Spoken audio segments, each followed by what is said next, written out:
नमस्कार, मैं कमलेश कबीर आपका एक बार फिर स्वागत करता हूं इस नए एपिसोड में। आज के इस एपिसोड में हमारा विषय है कि आखिर इस देश की इज्जत कौन लूट रहा है। क्योंकि आज की प्रमुख दो खबरें, एक तहलका मैगजीन के संपादक तरुण तेजपाल, उनको सजा हो गई 10 साल की, और दूसरे आसाराम बापू को, चूंकि वो बीमार चल रहे हैं लेकिन उनकी 20 दिन की जो पैरोल थी उसको निरस्त कर दिया गया है। तीसरा जो हमारा सवाल था वो ये था कि दरबारी मीडिया इस वक्त जो है वो चुप्पी क्यों साधे हुए हैं। तो फिर आपको समझ में आएगा कि आखिर इस सिस्टम का और देश के साथ में इसकी इज्जत के साथ खेल कौन रहा है। क्या ये लोग खेल रहे हैं? बिल्कुल नहीं। तो फिर असली गुनहगार कौन है? और ये मैं क्यों कह रहा हूं? ये मैं इसलिए कह रहा हूं, आप सोचकर देखिए, 2013 में अपनी सहकर्मी के साथ में एक अनुचित व्यवहार किया जाता है तरुण तेजपाल की तरफ से। अब आपको पहले तो यह जानने की जरूरत है कि तरुण तेजपाल कौन है। तरुण तेजपाल घोर भारतीय जनता पार्टी का विरोधी, एक नंबर का वामपंथी, दरबारी मीडिया का एक तरीके से सरदार। 2013 का मामला होता है, लेकिन 2013 के उस मामले में 2021 में तरुण तेजपाल को बरी कर दिया जाता है ट्रायल कोर्ट के द्वारा। अब आपको इसको समझना पड़ेगा। फिर उसके बाद में गोवा हाई कोर्ट में जो है वो गोवा सरकार जाती है और अब तरुण तेजपाल जो है वो दोषी करार दे दिए जाते हैं। तो जिस वक्त तरुण तेजपाल को बरी किया गया था ट्रायल कोर्ट के द्वारा, उस वक्त तरुण तेजपाल ने उस लड़की को बोला था कि क्या कर लिया आपने पुलिस के पास जाकर। और यह बयान जो है वो मीडिया में उस वक्त की सुर्खियां था। अब आज वही तरुण तेजपाल जो है वो अपने आप को पीड़ित बता रहा है। वो कह रहा है कि उसकी उम्र जो है वो 62 वर्ष है, उसके घर में 2 बेटी है, वाइफ है, तो कुछ जो है वो राहत बरती जाए। और उससे भी बड़ी बात कि वो 10 बार जो है वो बरी हो सकता है इस मामले में। एक मामला जिसकी हम बात कर रहे थे। दूसरा मामला जो है वो है, समय एग्जैक्ट वही है 2013। प्रसिद्ध कथावाचक उस वक्त के आसाराम बापू। आसाराम बापू एक नाबालिग लड़की के साथ में, आप कहिए कि बलात्कार का आरोपी।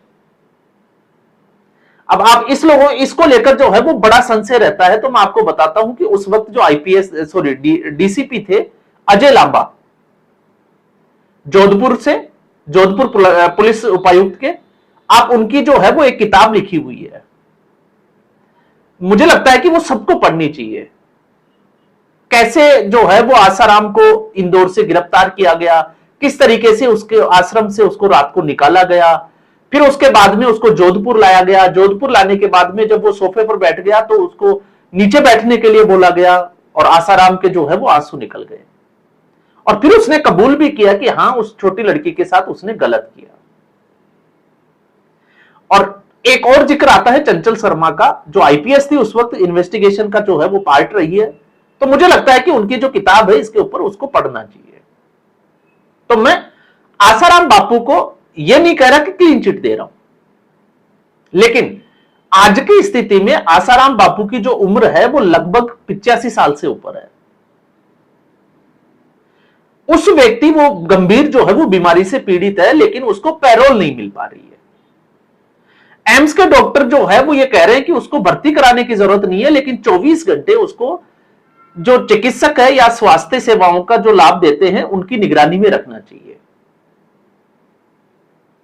अब आप इसमें यह कह सकते हो कि नहीं, ऐसे व्यक्ति को जो है वो जेल में ही मौत होनी चाहिए। तो पूरा देश यही तो चाहता है कि ऐसे जो दुराचारी होते हैं उनकी मौत जेल में ही होनी चाहिए और कीड़े पड़ के मरने चाहिए। ये जो है वो एक तरीके की सोच होती है। लेकिन मैं इस सोच की बात नहीं करूंगा, मैं इसमें कुछ और चीजों को ऐड करूंगा। और वो चीजें कौन सी है? क्योंकि अब हम उस सवाल का जवाब ढूंढने का प्रयास करेंगे कि आखिर आसाराम बापू ने देश की इज्जत लूटी, तरुण तेजपाल ने लूटी, या फिर किसी और जो है वो संत महात्मा ने लूटी, या लूटी किसने? तो फिर आपको इसका जवाब सिर्फ एक ही मिलेगा, और फिर उसके बाद आता है न्यायपालिका। क्योंकि इस सिस्टम को और इस देश की जो इज्जत थी उसको तार तार किया है इस देश की न्यायपालिका ने।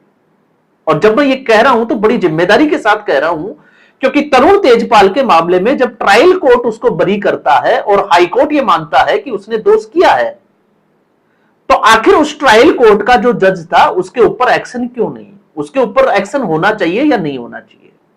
आखिर किस आधार पर उसने तरुण तेजपाल को बरी कर दिया? और अगर तरुण तेजपाल को बरी कर दिया तो आज हाईकोर्ट के सामने ऐसा कौन सा ईमेल आ गया जिससे तरुण तेजपाल केस जो है वो नए मोड़ की तरफ चला गया? तो अब आप सोचकर देखिए कि इस सिस्टम का इस देश के साथ जो है वो बलात्कार किसने किया।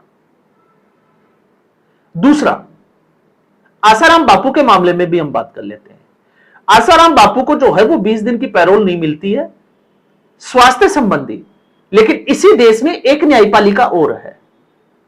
तो आसाराम बापू ने एक नाबालिग के साथ यौन शोषण किया, लेकिन लालू प्रसाद यादव ने, आप सोचकर देखिए, नाबालिग के साथ तो नहीं लेकिन देश की जनता का किस तरीके से शोषण किया।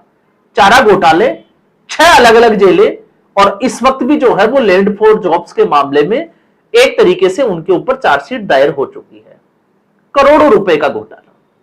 आप सोचकर देखिए, कच्चे घर में रहने वाला 10-11 के बच्चों की फौज वाला एक व्यक्ति जिसके पास कुछ नहीं, गरीब है, और आज हजारों करोड़ की उसके पास प्रॉपर्टी है, और वो व्यक्ति 6 अलग अलग जेल कोर्ट से जो है वो अपराधी घोषित किया जा चुका है, सजा याफ्ता है, लेकिन वो मेडिकल के आधार पर बाहर है।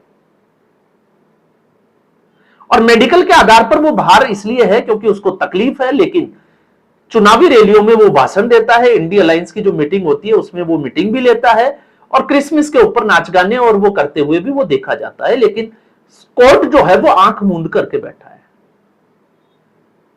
तो एक तरफ, चूंकि मैं इनको आपस में कोरिलेट कर रहा हूं, और फिर हम आ जाते हैं राम रहीम।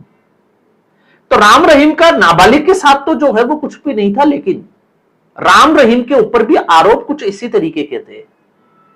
तो राम रहीम को हर दूसरे महीने पैरोल क्यों? और फिर उसके बाद में जब हम रामपाल की बात करते हैं, संत रामपाल की, तो इस वक्त जो है वो उनके चेले इसको पूरा माहौल बनाए हुए हैं। वो आप लोगों को जो है वो जब भी आप सोशल मीडिया ओपन करते हो आपको पता चल ही जाता है। अब सवाल ये उठता है, मैं संत रामपाल और आर्य समाजियों के बीच में जो क्लेश हुआ, जो भी घटना हुई, मैं उसका जिक्र ही नहीं कर रहा। मैं उसके बाद की बात कर रहा हूं कि संत रामपाल को आखिर पकड़ा क्यों गया, गिरफ्तार क्यों किया था? गिरफ्तार इसलिए किया था क्योंकि उसने कोर्ट की लगातार जो है वो अवमानना की थी। नोटिस जाने के बाद भी वो कोर्ट में उपस्थित नहीं हुआ, लेकिन जब उसको गिरफ्तार किया गया तो उसने महिलाओं और बच्चों को ढाल बनाया, और उस वक्त 4 महिलाओं के शव वहीं मिले, और 1 महिला और 1 लड़के का शव जो है वो अस्पताल में जाकर उनकी मौत हो जाती है। तो अब जो है वो संत रामपाल जिसको बरी कर दिया जाता है, तो फिर 6 उन मौतों का जिम्मेदार कौन है? आज किसी गली नुक्कड़ पे एक छोटा सा जागरण होता है, तो उसके जो ऑर्गेनाइजर होता है, जो उसको ऑर्गेनाइज करता है, उसकी जिम्मेवारी होती है कि कोई भी घटना है तो उसकी जिम्मेवारी उसकी होगी। तो संत रामपाल के आश्रम में जो घटना हुई, वहां पे जो हथियार मिले, जहां पर जो है वो 6 लोगों के जो है वो शव मिले, हत्या हो जाती है, और 250 से ज्यादा लोग घायल हो जाते हैं, तो आखिर उसकी जिम्मेदारी किसकी है?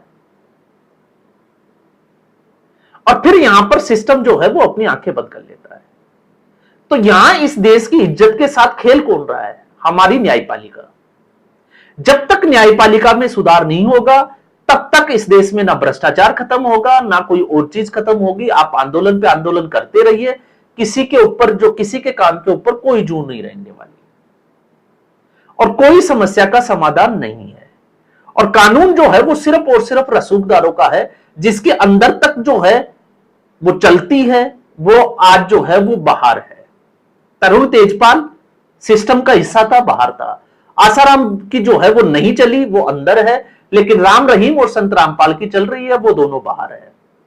और लालू प्रसाद यादव वो तो खुद राजनेता है, तो आप समझ सकते हैं। और ऐसे एक नहीं, अनेकों उदाहरण है जिस तरीके से तीस्ता सीतलवाड़ के लिए रात को सुप्रीम कोर्ट के दरवाजे खुल गए। तो क्या ये सुविधाएं हमारी न्यायपालिका किसी आम आदमी को देती है? तो एक, इस देश का अगर कोई दोषी है तो वो है न्यायपालिका। इस सिस्टम में सुधार का होना बहुत जरूरी है। और दूसरा, फिर आता है मीडिया। मीडिया जिस तरीके से अपना खेल खेलता है, इसी तरुण तेजपाल को जब बरी किया गया, जब इसी लुटियंस मीडिया वाला जो दरबारी पत्रकार थे वो जश्न मना रहे थे, तो फिर आज तो तरुण तेजपाल के अंदर जाने से, क्योंकि अब वो सरेंडर करने वाला है, तो ऐसी स्थिति में फिर तो ये दरबारी मीडिया जो है वो हमेशा के लिए विधवा हो जाएगा। ठीक इसका दूसरा उदाहरण, कॉकरोच जनता पार्टी जब जंतर मंतर पे तांडव कर रही थी, तब इस देश में जो है वो तानाशाह था और सरकार में खिलाफ अविश्वास था। लेकिन जब बात झारखंड की आती है, तो आप रवीश कुमार जैसे पत्रकारों के आप स्टेटमेंट देखना, जैसे रवीश कुमार का कलेजा फटकर जो है वो हाथ में आ गया हो, मुंह से शब्द नहीं निकल रहे कि बोले तो बोले क्या। क्यों?